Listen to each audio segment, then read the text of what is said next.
जय हिंद दोस्तों, मैं रंजीत कुशवाहा। आज हम पढ़ेंगे दशराग्य का युद्ध के बारे में, राजा सुदास के बारे में। दशराग्य का युद्ध,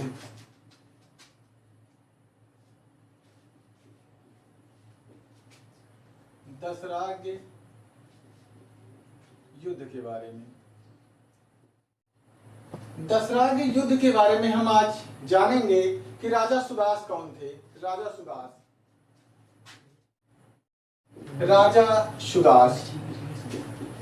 सुदास इक्ष्वाकु वंश के राजा थे। इक्ष्वाकु वंश के राजा सुदास थे। इनके पिताजी का नाम था दिवोदास। इनके पिताजी का नाम था दिवोदास। अब इसमें हुआ क्या कि राजा सुदास के जो पूर्वज लोग थे, इनके पहले बाबा दादा लोग थे, उन्होंने क्या किया कि अन्य जो 99 शहर थे, 99 शहर को ध्वस्त कर दिया था। 99 शहरों को नष्ट कर दिया था। इन शहरों को नष्ट करने के बाद हुआ क्या कि वहां पर नए 10 राज्यों का निर्माण हो गया। जो वहां के लोग थे क्या किए, इक्ष्वाकु वंश के राजा कौन थे? सुदास। तो इनके जो पूर्वज लोग थे, उन्होंने आस पड़ोस के जो भी शहर थे, 99 शहरों को तबाह कर दिए। उसके बाद उन्हीं शहरों के स्थान पे 10 नए राज्य बने। और जब 10 नए राज्य बने तो उन 10 राज्यों ने क्या किया, इनके जो सुदास राजा हैं, सुदास के पिताजी लोगों ने क्या किया कि गुरु विश्वामित्र को अपने दरबार से बाहर कर दिया और गुरु वशिष्ठ को अपना गुरु बना लिया। जब गुरु विश्वामित्र को अपने दरबार से बाहर कर दिया अपमानित करके, और गुरु वशिष्ठ को अपना गुरु बनाया, तो जो 99 शहर को नष्ट किया था, उनके स्थान पर 10 नए राज्य बन गए। अब जब 10 नए राज्य बन गए तो इनके राजाओं ने सोचा कि क्यों ना हम एक सभा बुलाई जाए। भाई, इन लोगों का कहना था कि जो राजा सुदास हैं वो बहुत ही बलशाली राजा हैं, उनसे अकेले युद्ध करना किसी के बस की बात नहीं है। तो सभी लोगों ने एक सभा बुलाई, और सभा बुलाने के बाद इन्होंने मीटिंग रखी कि राजा सुदास को क्या किया जाए, गद्दी से हटा करके जो इनका राजपाट है आपस में मिला लिया जाए। तो राजा सुदास के खिलाफ युद्ध की एक पृष्ठभूमि तैयार कर रहे हैं सभी लोगों ने मिल करके।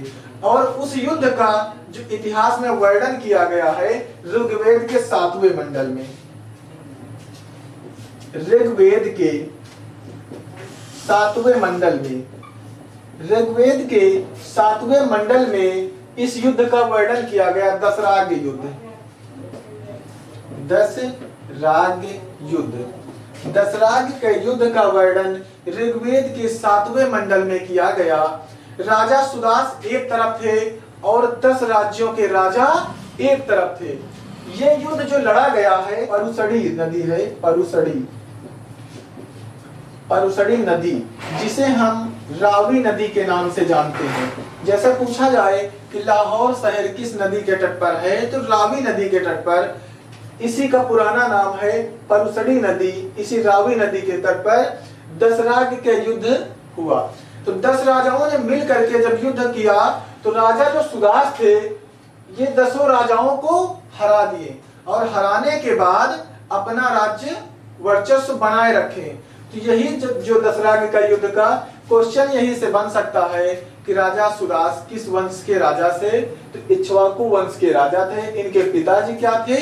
इनके पिताजी का नाम था दिवोदास।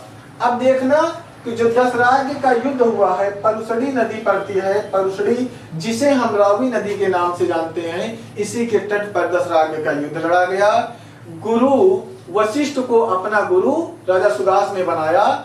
और अब देखना यहाँ हुआ क्या कि इस युद्ध का अगर वर्णन पूछा जाए, ऋग्वेद के 7वें मंडल में दशराग्य युद्ध का वर्णन है। राजा सुदास ने 10 राजाओं को एक साथ हरा दिया, और फिर जो उनका सपना था कभी कि राजा सुदास के राज्य को अपने राज्य में मिला लिया जाएगा, वो सपना उनका अधूरा रह गया। जबकि सभी 10 राजाओं ने मिल करके योजना बनाई कि हम सब एक साथ युद्ध लड़ेंगे और राजा सुदास को हरा देंगे, लेकिन ऐसा नहीं हुआ। अब देखो, जो इनको कहना क्या था कि राजा सुदास ने विश्वामित्र को, यानी इनके पूर्वजों ने गुरु विश्वामित्र को दरबार से बाहर निकाल दिया और गुरु वशिष्ठ को अपना गुरु बना लिए। कौन? दिवोदास के जो पूर्वज लोग थे। तो उसी के अब भाई जब पिताजी थे तो पिताजी अपना राजपाट संभाले, बच्चे तैयार हो गए तो बच्चे अपना राजपाट संभालिए। अब राजा सुदास जो थे इक्ष्वाकु वंश के राजा थे, इन्होंने क्या किया, एक युद्ध लड़ा जिसे हम दशराग्य के युद्ध के नाम से जानते हैं। परसड़ी नदी, रावी नदी के तट पर यह युद्ध लड़ा गया।